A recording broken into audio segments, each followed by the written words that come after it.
Hello everyone, my name is Iker Alain and this is my game, The Dark Sources Mountain, an epic adventure like role-playing games where the main goal is to end the evil that has plagued in the Middle Earth.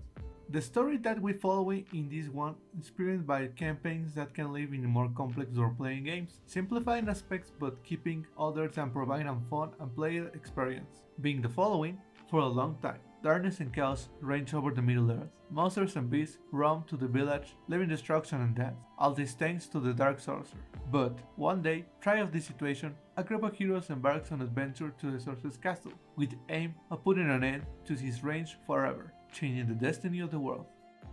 My main inspiration or basing in design and art of the game was on medieval fantasy aesthetics, mixed with the cartoons from the 80s and 90s, with some or similar, like He-Man or Thundercats. I took fantasy aspects of inspiration such as monsters, objects, scenery, and others. I tried to mold them according to the main theme of the game. The art directions tries to evoke that feeling of nostalgia for both the newer and older players, bringing an amazing medieval fantasy with an old-school cartoon aesthetic. Try to generate feelings of surprise and joy for the target audience.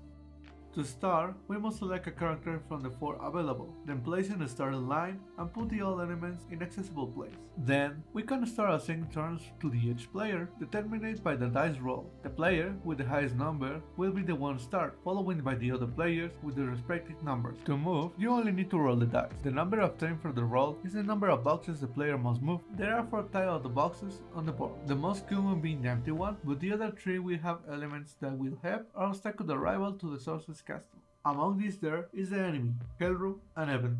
If you fall into the one of these, you must take a card from the deck corresponding to the box and do what you do in these cards. But the most interesting thing is in the enemy box that activates a combat. The combats are as follows. The player takes an enemy card. This contains a number to indicate the life of his enemy. To defeat him, he only must roll the dice and get a number equal to or greater than indicated by this card. This being his attack. If you win, you return the card and continue. If he loses, he has to wait again his turn to attack. He will not be able to advance until he wins the combat. If you had to reach the castle, you will have to prepare for the last battle, which will consist in 2 phases. Or like the battles, so you will have 4 chances to roll the dice, and you will have to beat a higher number. In the first phase, you will have to get a number greater than or equal to 17 by adding the 4 throws of the dice. If you win, you pass on to the next phase, but if not, you go back 4 boxes and lose a turn. In the second phase, you will have to obtain a number greater than or equal to 21 by adding the 4 throws of the dice. If you win this combat, you win the game, but if you lost, you will have to move back 10 boxes and you will lose a turn.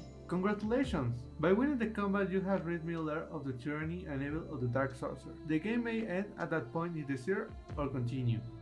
But that is a topic for another day. Thank you very much for watching, and now you know more about the game and the world that composed it. I hope you enjoy it and I can give you long hours of fun.